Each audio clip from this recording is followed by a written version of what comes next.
Hi there, this is Sailaja. Welcome to the engineering prep and ఈరోజు ఈ వీడియోలో మనం లిమిట్స్ గురించి అయితే డిస్కస్ చేద్దాం. కంప్లీట్గా లిమిట్స్ గురించి ఫ్రమ్ బేసిక్ స్క్రాచ్ నుంచి కంప్లీట్గా డెప్త్లోకి చాలా ఈజీగా ఎట్లా లిమిట్స్ని సాల్వ్ చేయాలి అండ్ షార్ట్ ట్రిక్స్ కూడా ఎక్స్ప్లెయిన్ చేయబోతున్నా. So before entering directly to the problems మనం ఏం చేద్దామంటే ఒక చిన్న కాన్సెప్ట్ని క్లియర్ చేసుకుందాం. ఫస్ట్ లెఫ్ట్ హ్యాండ్ లిమిట్ అంటే ఏంటిది, రైట్ హ్యాండ్ లిమిట్ అంటే ఏంటిది. సపోజ్ ఇక్కడ నాకు ఒక గ్రాఫ్ ఉంది. ఫస్ట్ మనం గ్రాఫ్ ద్వారా ఎక్స్ప్లెయిన్ చేసుకునే ప్రయత్నం, నెక్స్ట్ మనం దాన్ని ప్రాబ్లమ్స్లో కవర్ చేయడానికి ప్రయత్నం. ఇక్కడ ఒక గ్రాఫ్ ఉంది. గ్రాఫ్ వచ్చేసి మనకు y equal to f of x అనేది నా గ్రాఫ్ ఒక ఫంక్షన్ అన్నమాట. సో ఈ ఫంక్షన్ నేను గ్రాఫ్ లాగా డ్రా చేసిన. ఇప్పుడు లెఫ్ట్ హ్యాండ్ లిమిట్ ఎక్కడ మనం మెయిన్ పాయింట్ ఏంటంటే లిమిట్ ఎప్పుడైనా ఏదో ఒక పాయింట్ దగ్గర చెక్ చేద్దాం మనం, ఓకేనా. సో లెఫ్ట్ హ్యాండ్ లిమిట్ ఎక్కడ x equal to A, x equal to A, X value A దగ్గర అంటే x అనేది ఏ అయితే at x equal to A నా ఫంక్షన్ యొక్క లిమిట్ వాల్యూ ఎంత అంటే మనం ఏం చేయాలి, లెఫ్ట్ హ్యాండ్ లిమిట్ కాబట్టి మనం ఏం చేస్తాం, లెఫ్ట్ నుంచి వెళ్ళాలి.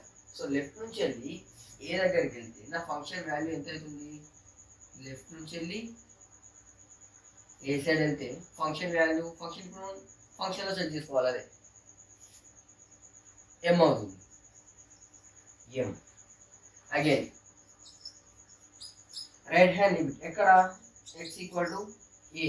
సో రైట్ హ్యాండ్ లిమిట్ కూడా రైట్ నుంచి వెళ్ళి గ్రాఫ్లో వస్తే నా ఫంక్షన్ యొక్క వాల్యూ ఏమవుతుంది, ఇక్కడ ఎన్ అవుతుంది, which is equal to N. And ఇప్పుడు ఫంక్షన్ యొక్క value, so F of X at X equal to A, నా ఫంక్షన్ యొక్క వాల్యూ ఎంత, ఏ అనే పాయింట్ దగ్గర ఈ ఫంక్షన్ యొక్క వాల్యూ ఎంత అవుతుంది చూడండి. ఇది ఓపెన్ బ్రాకెట్, ఇది క్లోజ్ బ్రాకెట్. ఎప్పుడైనా కానీ మనం ఫంక్షన్ యొక్క వాల్యూ క్లోజ్ బ్రాకెట్ దగ్గర చెక్ చేద్దాం, okay. Which is equal to M. Close bracket ఇక్కడ క్లోజ్ అయిపోయింది అంటే ఫంక్షన్ అనేది ఇక్కడికి క్లోజ్ అయిపోయింది అన్నమాట. అండ్ క్లోజ్ అయిన దగ్గర వాల్యూ ఎంత, ఎం. సేమ్ ఇప్పుడు దీన్ని కూడా చెక్ చేద్దాం. సో ఇది కూడా y equal to f of x, where f of x అనేది ఈ ఫంక్షన్, ఓకే. అండ్ ఇప్పుడు లెఫ్ట్ హ్యాండ్ లిమిట్ ఎక్కడ at X equal to B దగ్గర, ఎక్స్ ఈక్వల్ టు బి దగ్గర లెఫ్ట్ హ్యాండ్ లిమిట్ అంటే లెఫ్ట్ నుంచి వెళ్ళినప్పుడు నా ఫంక్షన్ యొక్క వాల్యూ ఎంత. సో ఇట్లా వెళ్ళినప్పుడు నా ఫంక్షన్లో కూడా ఇట్లా వెళ్తుంది, ఓకే. అండ్ ఇప్పుడు ఎక్స్ ఈక్వల్ టు బి దగ్గర దీని వాల్యూ ఎంత, M. And right hand limit at X equal to B, X equal to B దగ్గర రైట్ హ్యాండ్ లిమిట్ అంటే రైట్ నుంచి రావాలి. సో రైట్ నుంచి వచ్చినప్పుడు బి దగ్గర ఫంక్షన్ యొక్క వాల్యూ ఎంత, n, which is equal to n. And ఇప్పుడు నా ఫంక్షన్ యొక్క వాల్యూ ఎంత, b దగ్గర ఈ కంప్లీట్ ఫంక్షన్ యొక్క వాల్యూ ఎంత, f ఆఫ్ x యొక్క value at x equal to b దగ్గర x వాల్యూ b అయితే ఫంక్షన్ యొక్క వాల్యూ ఎంత, ఈ ఫంక్షన్ యొక్క వాల్యూ ఎంత, m n. నా ఫంక్షన్ ఎక్కడ క్లోజ్ అయింది, n దగ్గర. సో మన ఫంక్షన్ యొక్క వాల్యూ ఎంత at x equal to b, n. అర్థమైందా, ఫంక్షన్ యొక్క వాల్యూ ఎట్లా తెలుసుకోవాలి అండ్ లిమిట్ యొక్క వాల్యూ ఎట్లా తెలుసుకోవాలి. అండ్ ఇప్పుడు మనం ఇంకొక గ్రాఫ్ అయితే చెక్ చేద్దాం. అండ్ నౌ ఈ గ్రాఫ్ లో చూసినట్లయితే same left hand limit at X equal to A, X equal to A దగ్గర లెఫ్ట్ హ్యాండ్ లిమిట్ అంటే లెఫ్ట్ నుంచి వస్తే నా ఫంక్షన్ కూడా ఏం చేయాలి, నేను లెఫ్ట్ నుంచి వెళ్ళి చూడాలి. సో లెఫ్ట్ నుంచి వెళ్ళి టెన్స్ టు ఎక్కడ, ఎన్, అంతే కదా. సో దీని వాల్యూ లెఫ్ట్ హ్యాండ్ లిమిట్ ఎంత, n. ఇప్పుడు right hand limit at x equal to a. So right నుంచి వచ్చినప్పుడు ఎంత, రైట్ నుంచి వెళ్ళి x ఈక్వల్ టు a అనే వాల్యూ దగ్గరికి వచ్చినప్పుడు ఫంక్షన్లో కూడా మనం ఏ దగ్గరికి వెళ్ళాలి కదా. సో ఇక్కడికి వచ్చేద్దాం అండ్ ఇక్కడ దీని వాల్యూ ఎంత, na. And f of x at x equal to a.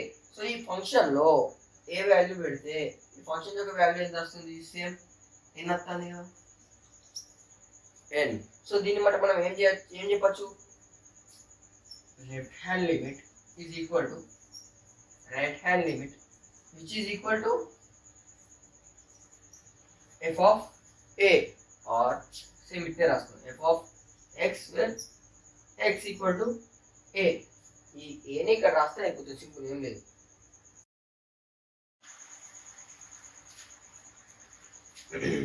ఇప్పుడు సో ఇంతకుముందు మనం చూసినాం left hand limit is equal to right hand limit which is equal to f of A. So ఇప్పుడు ఈ ఎఫ్ ఆఫ్ ఏ అయితే మనం పక్కకు పెడదాం కాసేపు.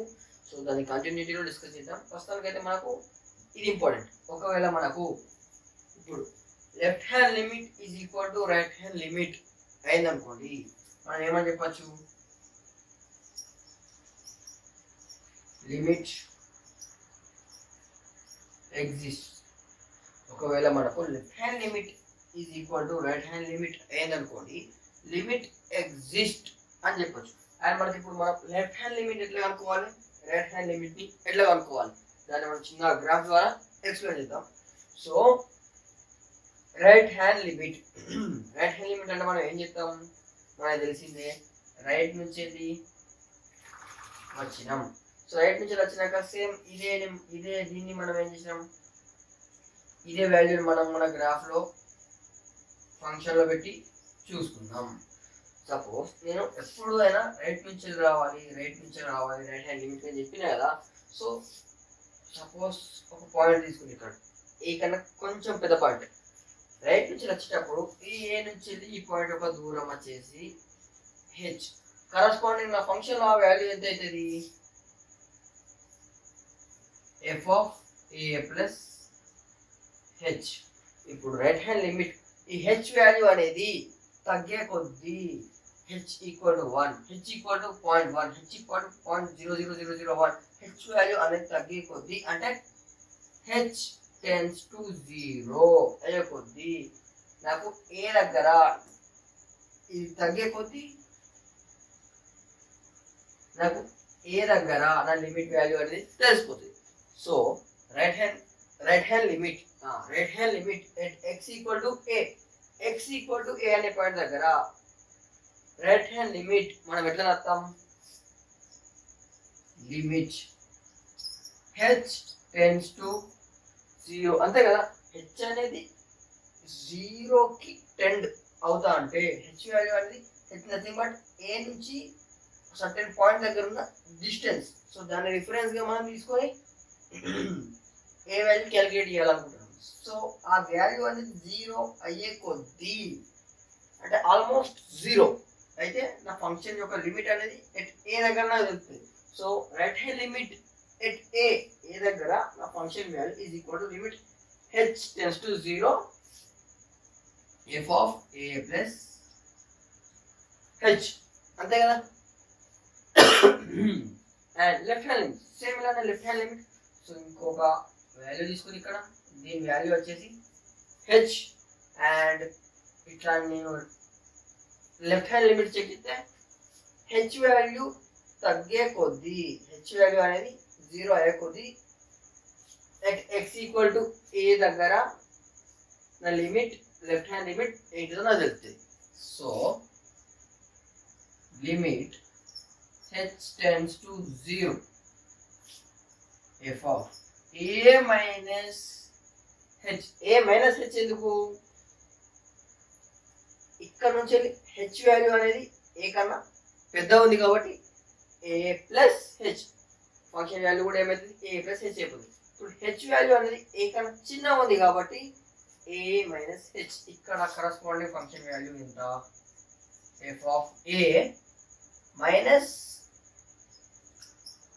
h, అర్థమైందా.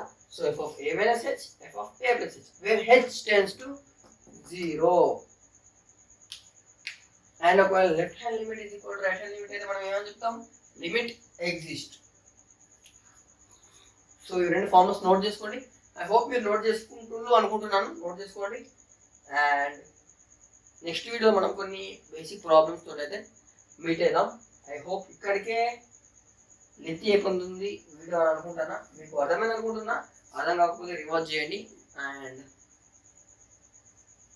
నెక్స్ట్ వీడియోలో మనం కొన్ని ప్రాబ్లమ్స్ బ్రాకెట్ ఎక్స్ గురించి, నెక్స్ట్ గ్రేటెస్ట్ ఇంటీజర్ ఫ్యాక్టర్ గురించి, అండ్ కొన్ని నెంబర్స్ గురించి కూడా చెక్ చేద్దాం. ఒక 10-15 ఎగ్జాంపుల్స్ చేద్దాం. అండ్ కొన్ని ఇప్పటిదాకా చెప్పింది అయితే నోట్ చేసుకున్నాను అనుకుంటున్నాను.